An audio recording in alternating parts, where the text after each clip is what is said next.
And if they're not physically with you, they're certainly online with you 24 hours a day. And when you're jet lagged, you can turn on and you can talk to your friends in another set of time zones, and they're there as if you were there. And you're never bored, because not only are there things to do, but we can suggest even new things for you. So a lifelong life of entertainment and knowledge is possible. And you're never out of ideas, right? Because we can always suggest new ideas, what you can do, what you can do next, and so forth.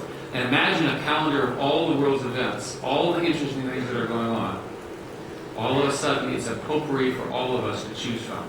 All because of the ability to understand what you care about, get that to you in real time on these new mobile devices, and use the supercomputers that are in the cloud to properly sort them so you're not completely overwhelmed.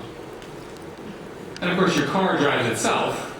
It's obvious that cars should drive themselves. They probably drive themselves home better than you will when you're drunk.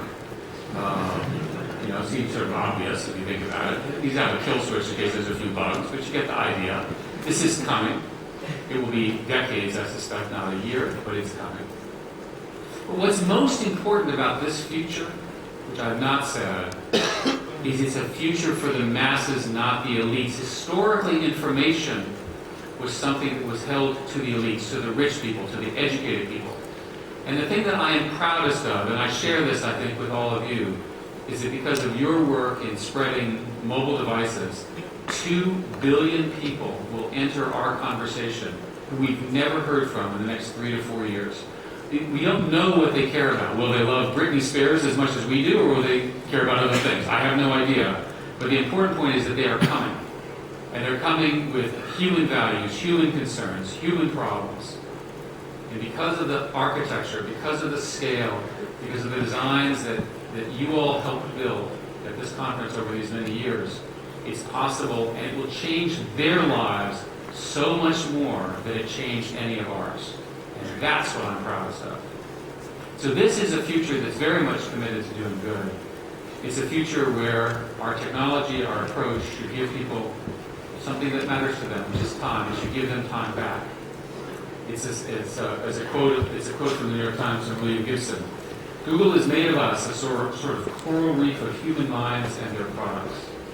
I hope we can all working together fulfill what I consider to be an extraordinary vision of what technology can do to make mankind a better experience and make the world a better place. Thank you so very much.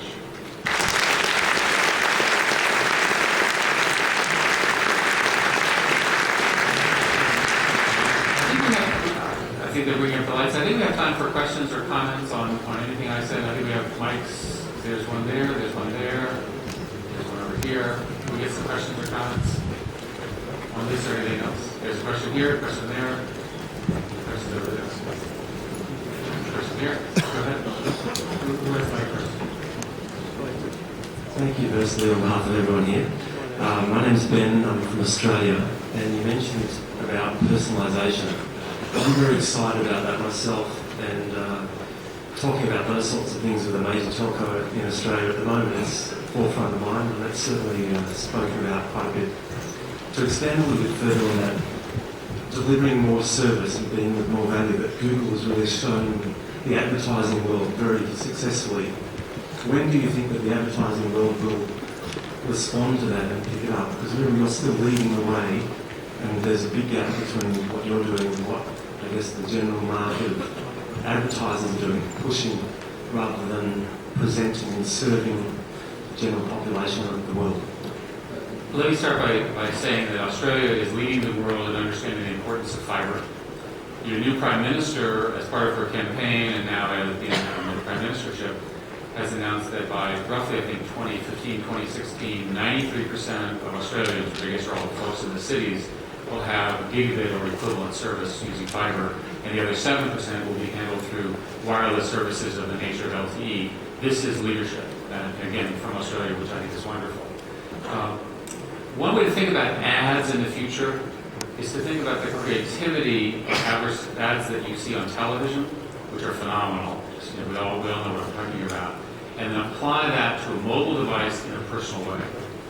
And to me, the tools and technologies that will allow us to do targeted TV quality ads that are targeted to the unique nature of the individual, again, with their permission and without violating their privacy, which is the key thing, is the next great frontier in advertising. If you look at our display business, which is booming, the display business is fundamentally about telling stories. And as we get better at targeting them, you'll get a better ad. And a better ad is more satisfying to the viewer, right? Because who wants to see an ad that's not relevant to them? And it produces a better return on investment. And I always try to remind people that people advertise to get revenue. They don't advertise because it's fun to see the ads that they paid for. They actually are trying to sell something. It's called commerce.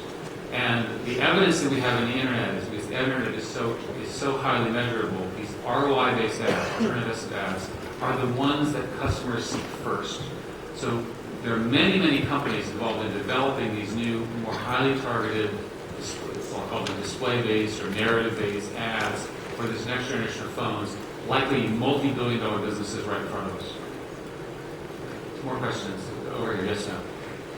My name is John Schmidt from Schmidt Consult. Yes, hi. Hi. I have a question regarding Android. You said you will recommend young students come out of university to go mobile first and develop for these platforms.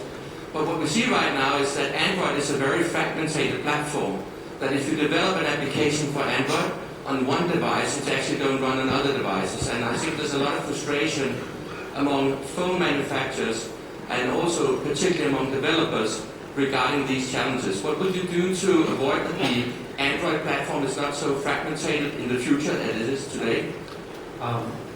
We hear some of this. I think you stated the problem more strongly than I would, but I'll accept that as feedback. Under the terms of our licenses and the open handset agreement, we have an anti-fragmentation clause for all of the vendors who are precisely required to track a set of APIs. The real way in which this is kept together is because of the importance of the App Store. No operator will want to be in the Android ecosystem without getting the benefit of all those applications.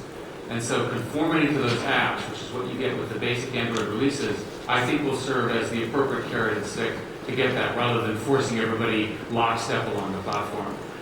In our case, we've released Gingerbread, which everyone is upgrading to. That upgrade takes a month or two, and at that point, everyone will be on a common platform. We should address a lot of your concerns.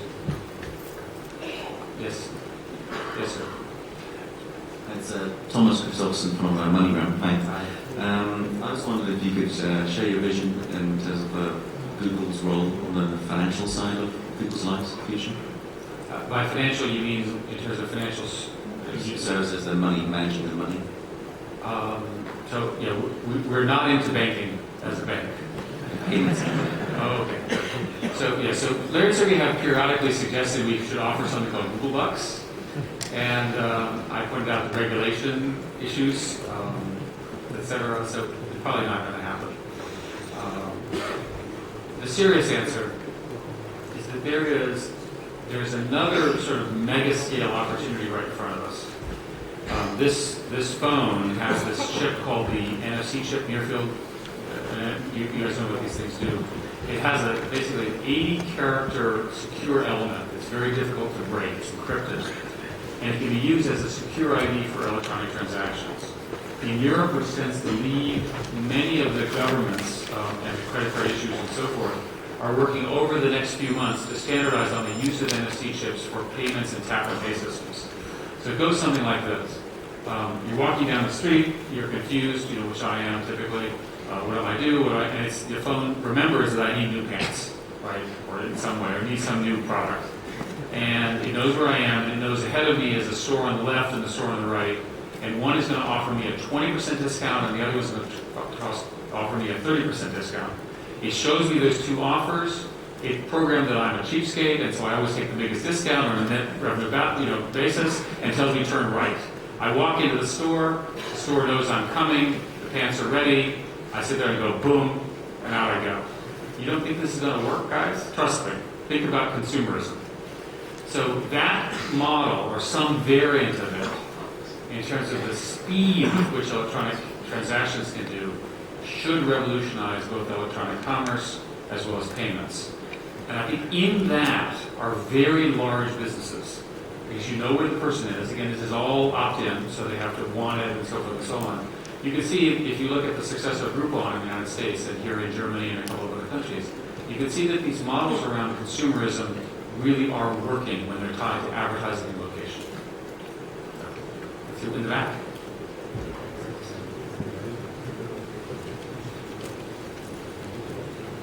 Sara Bonifazio, Agenzia ANSA Italia.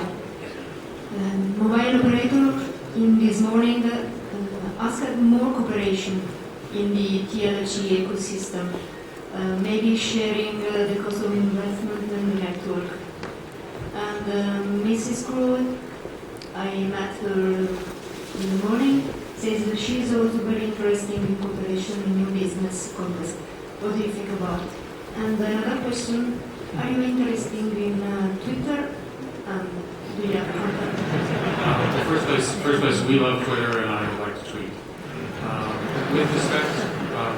With respect to this question of cooperation, one of the most important things for us to do is to recognize that the investment cost of the operators is very, very high, and in particular in the wireless space, there's a real issue around wireless capacity. And you see this in many of the countries where there's explosion, because the demands are going faster than the wireless capacity. So a couple of things have to happen. First, governments have to make more bandwidth available. They need to reuse bandwidth that's inefficiently used to serve their citizens better. It's part of it. And that's occurring, but it's occurring, in my view, too slowly.